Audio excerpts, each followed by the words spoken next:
வணக்கம்.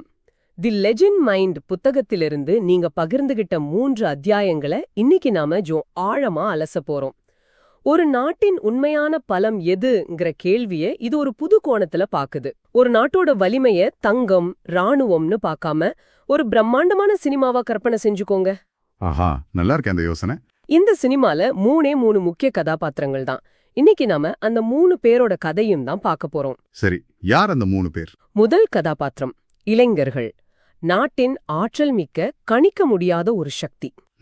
இரண்டாவது கதாபாத்திரம் மக்கள், அதாவது நாட்டின் உயிருள்ள நடமாடும் நாணயம். ஓகே. மூன்றாவது ஒரு கதாபாத்திரம் இல்ல, இந்த கதை நடக்கிற பிரம்மாண்டமான களம், இயற்கை. வாங்க இந்த சினிமாவை பத்தி விரிவாக பேசுவோம். சரி, நம்ம படத்தோட முதல் கதாபாத்திரத்துக்கு வருவோம், இளைஞர்கள். இந்த அத்தியாயத்தோட தலைப்பே கொஞ்சம் உறுத்தலா இருக்கு. இளைஞர்களை ஆயுதம்னு சொல்றாங்க. ஆமா. கேட்ட உடனே எனக்கு ஹிட்லர் யூத் மாதிரி தான் ஞாபகம் வருது. இது ஒரு எதிர்மறையான விஷயம் இல்லையா? நீங்க சொல்றதுல ஒரு நியாயம் இருக்கு. அந்த ஆயுதம்ங்கிற வார்த்தைக்கு அப்படி ஒரு இருண்ட சரித்திரம் இருக்கு, உண்மைதான். அப்புறம் எப்படி? ஆனா இந்த புத்தகம் அந்த வார்த்தையை தலைகீழா புரட்டி போடுது. இது அழிவுக்கான ஆயுதம் இல்ல, ஆக்கத்துக்கான ஆயுதம்னு சொல்லுது. ஆக்கத்துக்கான ஆயுதமா? உதாரணத்துக்கு யோசிச்சு பாருங்க. ஒரு நாட்டின் கலாச்சாரத்தை உலகமெல்லாம் கொண்டு சேர்க்கறதுக்கு தென்கொரியாவோட கேபாப் ஒரு ஆயுதம் இல்லையா? ஆமா, அது சரிதான். தொழில்நுட்ப உலகத்துல இந்தியாவோட பேரை நிலைநாட்டுறதுக்கு சிலிகான் வேலியில இருக்கிற நம்ம இளைஞர்கள் ஒரு ஆயுதம் இல்லையா? இங்க ஆயுதம்னா ஒரு நாட்டின் நோக்கங்களை நிறைவேற்றும் ஒரு சக்தி வாய்ந்த கருவி. ஓகே, இப்ப புரியுது. சரி, ஒரு நிமிஷம் காலத்துல பின்னோக்கி போவோம். நம்ம சினிமால முதல் காட்சி சொல்லுங்க. 1789 பிரெஞ்சு புரட்சி. இளம் வழக்கறிஞர்கள், எழுத்தாளர்கள், மாணவர்கள்னு பாரிஸ் வீதிகள்ல இறங்கி சுதந்திரம், சமத்துவம்னு முழங்குறாங்க. ஒரு முடியாட்சியே கவிழ்க்கிறாங்க. ஆமா, ஒரு புதிய தேசத்தை உருவாக்குறாங்க. அடுத்த காட்சிக்கு போவோம். 20ஆம் நூற்றாண்டு இந்தியா. பகத்சிங், சுபாஷ் சந்திர போஸ் மாதிரி இளைஞர்கள் பிரிட்டிஷ் பேரரசுக்கு எதிரா ஒரு பெரிய எழுச்சியை தூண்டுறாங்க. அவங்களோட தைரியம் ஒரு முழு தலைமுறையும் போராட்டத்துக்குள்ள இழுக்குது. கரெக்ட். ஆனா ஒவ்வொரு ஹீரோவோட கதையிலையும் ஒரு வில்லன் பக்கம் இருக்கும் இல்லையா? அதையும் அந்த அத்தியாயம் காட்ட தவறல. அப்படியா? என்ன அது? உதாரணத்துக்கு 1960கள்ல சீனாவுல மாவோவின் செம்படையினர், ரெட் கார்ட்ஸ். ஆமா, கேள்விப்பட்டிருக்கேன். அங்க இளைஞர்களோட அதே ஆற்றல், அதே வேகம் ஒரு சித்தாந்தத்துக்காக ரொம்ப அழிவுகரமான வழிகள்ல பயன்படுத்தப்பட்டுச்சு. இது நமக்கு என்ன காட்டுதுன்னா, இளைஞர்களோட சக்திங்கிறது வழிநடத்துதல பொறுத்தது. சரியா சொன்னீங்க. ஆக்கப்பூர்வமாகவும் இருக்கலாம், பேரழிவாகவும் மாறலாம். பொருளாதார ரீதியா பார்த்தா இந்த அத்தியாயத்துல மக்கள் தொகை ஈவுத்தொகையை பத்தி சொல்றாங்க. Demographic dividend. ஆமா, ரொம்ப முக்கியமான ஒரு கருத்து அது. அதாவது ஒரு நாட்டுல உழைக்கிற வயசுல இருக்கிற இளைஞர்கள் எண்ணிக்கை அதிகமா இருந்தா அது அந்த நாட்டின் வளர்ச்சிக்கு ஒரு பெரிய பூஸ்ட் கொடுக்கும்னு சொல்றாங்க. இந்தியா மாதிரி நாடுகள். ஆனா அதுல ஒரு பெரிய ஆனால் இருக்கு. என்ன அது? இந்த அத்தியாயம் அது ரொம்ப அழுத்தமா சொல்லுது. அந்த வாய்ப்பு சரியா கையாளப்படலைன்னா அதுவே மக்கள் தொகை வெடிகுண்டா மாறிடும்னு எச்சரிக்கிறாங்க. வெடிகுண்டாவா? அதாவது திறமையும் ஆற்றலும் உள்ள கோடிக்கணக்கான இளைஞர்களுக்கு சரியான கல்வியும் வேலையும் கிடைக்காத போது அவங்களோட விரக்தி சமூக அமைதியின்மைக்கு வழிவகுக்கும். அடேப்பா, அப்போ வளர்ச்சிக்கு பதிலா நாட்டையே பின்னோக்கி இழுத்திடும். அதேதான், 2 பக்கமும் கூர்மையுள்ள அத்திமாரி. சரி, இந்த கலாச்சார தூதர்கள்ங்கிற விஷயத்துக்கு வருவோம். இது எனக்கு ரொம்ப பிடிச்சிருந்தது. அரசாங்கம் யாரையும் நியமிக்காமலே தென்கொரியாவோட கேபாப் இசை உலகத்தையே ஆட்டி படைக்குது. நைஜீரியாவோட ஆஃப்ரோபீட்ஸ் இசை உலக மேடைகள்ல ஒலிக்குது. ஆமா, இவங்க மூலமா அந்த நாடுகளை பத்தி ஒரு நல்ல அபிப்பிராயம் உலகத்துல உருவாகுது இல்லையா? நிச்சயமா. இதுக்கு பேர் தான் மென்மையான சக்தி, சாஃப்ட் பவர். ராணுவம் இல்லாம கலாச்சாரம் மூலமா ஒரு நாடு தன் செல்வாத்தை நிலைநாட்டுறது. ஆனா இதுலயும் ஒரு மறுபக்கம் இருக்குமே. இருக்கு. இதே இளைஞர்கள் தான் அதிருப்தியில இருக்கும்போது தீவிரவாத சித்தாந்தங்களால எளிதா ஈர்க்கப்படுறாங்க.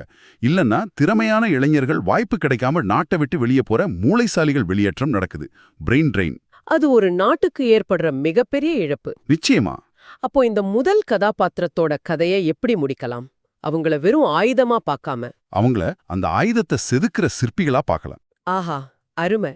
அவங்களுக்கு கல்வியில, அரசியல்ல பங்களிப்பு கொடுத்து அவங்களோட சக்திய ஒரு நல்ல பாதைக்கு கொண்டு போகணும். இதுதான் இந்த அத்தியாயத்தோட சாராம்சம்னு நினைக்கிறேன். சரியா சொன்னீங்க.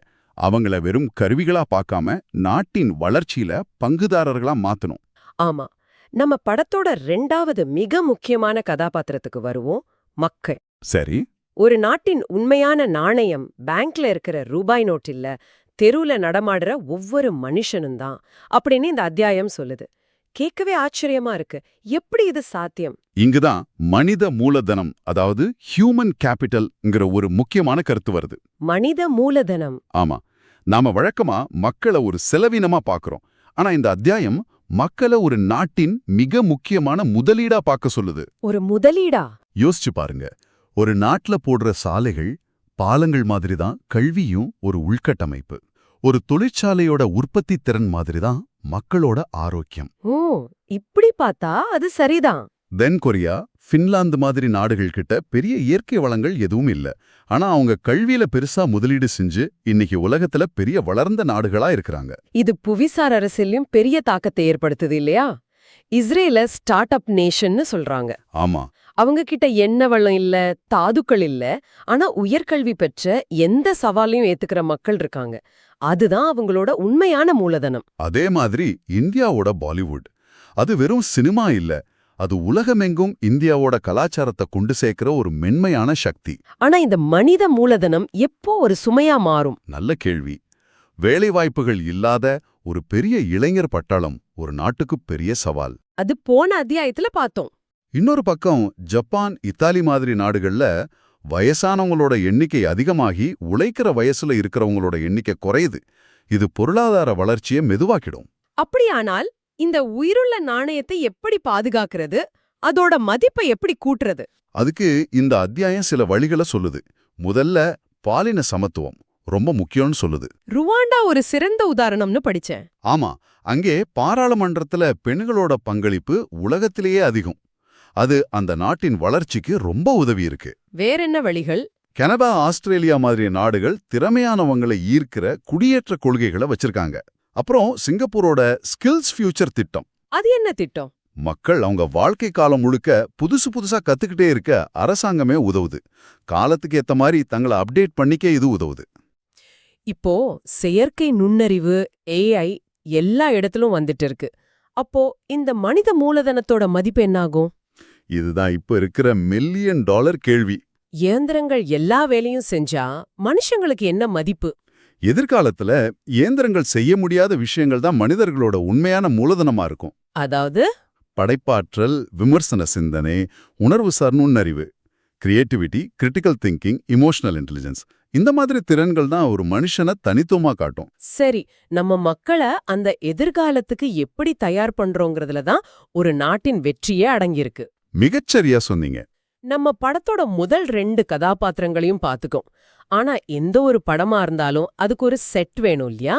ஒரு களம் வேணும். ஆமா, ஒரு பின்னணி. இந்த கதை நடக்கிற அந்த பிரம்மாண்டமான களம்தான் இயற்கை. இந்த 3வது அத்தியாயம் அந்த களத்தோட முக்கியத்துவத்தை தான் சொல்லுது. சரியா சொன்னீங்க. நம்ம படத்தோட 3வது ஆனா மிக முக்கியமான அங்கம் இது. ஒரு நாட்டின் உண்மையான செல்வம் அதோட தொழிற்சாலைகளோ பங்குச்சந்தையோ இல்ல. அது அந்த நிலம், நீர், காற்று தான். அதேதான். இதுக்கு பேரு இயற்கை மூலதனம், நேச்சுரல் கேபிட்டல். காடுகள், ஆறுகள், மண்வளம், பல்லுயிர் பெருக்கம், இதுதான் ஒரு நாட்டின் அசல் பேலன்ஸ் ஷீட். ஆனா நம்ம எப்போதுமே பொருளாதாரம் எதிர் சுற்றுச்சூழல்னு தானே பேசிட்டு இருக்கோம். காட்டை அழிச்சாதானே தொழிற்சாலை கட்ட முடியும். அந்த வாதமே தவறுன்னு இந்த அத்தியாயம் ஆணித்தரமா சொல்லுது. நாம இலவசமா நினைக்கிற பல விஷயங்களை இயற்கை தான் நமக்கு கொடுக்குது. எப்படி? இதுக்கு சுற்றுச்சூழல் அமைப்பு சேவைகள்னு பேரு, ஈகோசிஸ்டம் சர்வீசஸ். உதாரணத்துக்கு காடுகள் கார்பன் டை ஆக்சைடை உறிஞ்சி காலநிலையை கட்டுப்படுத்துது.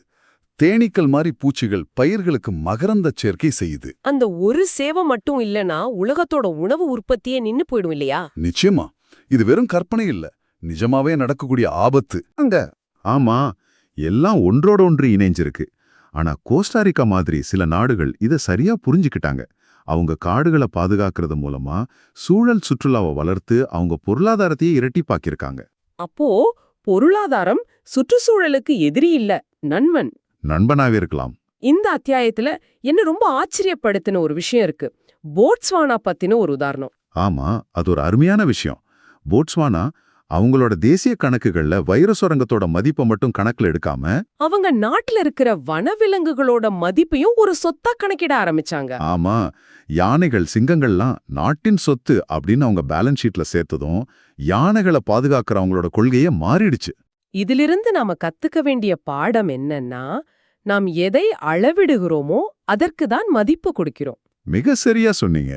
நாம ஜிடிபிய மட்டும் அளந்தா காடுகளை அழிச்சு ஃபேக்டரி கட்டுறது வளர்ச்சியா தெரியும். ஆனா இயற்கை மூலதனத்தையும் சேர்த்து அளந்தா காடுகளை பாதுகாக்கிறது தான் உண்மையான வளர்ச்சின்னு புரியும். பழங்குடி மக்களை பத்தியும் இந்த அத்தியாயம் பேசுது. உலக மக்கள் தொகையில வெறும் 5% இருக்கிற பழங்குடி மக்கள் தான் உலகத்தோட 80% பல்லுயிர் பெருக்கத்தை பாதுகாக்கறாங்கன்னு சொல்றாங்க. ஆமா, அவங்க இயற்கையை ஒரு பொருளா பார்க்காம அவங்களோட ஒரு உறவா பார்க்கறாங்க. அவங்களோட பாரம்பரிய அறிவு ரொம்ப முக்கியமானது. இயற்கையை புறக்கணிக்கிறதுனால ஏற்படுற ஆபத்துகளையும் இந்த அத்தியாயம் பட்டியலிடுது இல்லையா? ஆமா, நைல் நதி மாதிரி நீர் ஆதாரங்களுக்காக நாடுகளுக்குள்ள சண்டை வரலாம். அதிகமா மீன் பிடிக்கிறதுனால கடலோர பொருளாதாரம் அழியலாம்.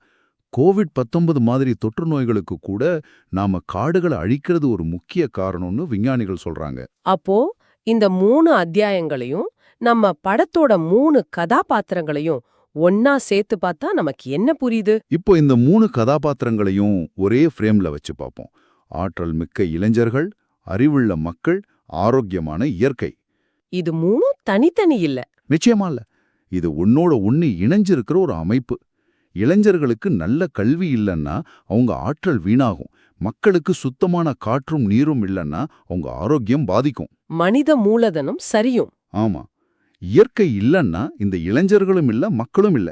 ஒரு உண்மையான வலிமையான நாடு தங்கம், பெட்ரோல், ஜிடிபி மாதிரி விஷயங்களை தாண்டி தன்னோட இளைஞர்கள் மேல முதலீடு செய்து தன்னோட மக்களை மிகப்பெரிய நாணயமா மதிக்கிறது. இது எல்லாமே ஆரோக்கியமான இயற்கையோட அடித்தளத்துல தான் இருக்குங்கிறத புரிஞ்சுக்குது. சுருக்கமா சொன்னா, ஒரு நாட்டின் உண்மையான பேலன்ஸ் ஷீட்ல அதோட கல்வித்தரம், ஆரோக்கியம், அவங்களோட திறன்கள், அதோட காடுகள், ஆறுகளோட நிலை எல்லாத்தையும் சேர்க்கணுங்கிற ஒரு புதிய கண்ணோட்டத்தை இந்த அத்தியாயங்கள் நமக்கு கொடுக்குது. இந்த உரையாடல் உங்களுக்கு ஒரு சிந்தனையை விட்டு செல்லட்டும்.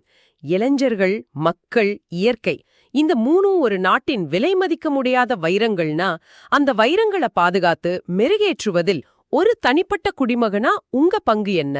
உங்க சொந்த வாழ்க்கையில இந்த 3 பெரும் சொத்துக்களின் மதிப்பிற்கு நீங்க எப்படி பங்களிக்கிறீங்க? சிந்திச்சு பாருங்க.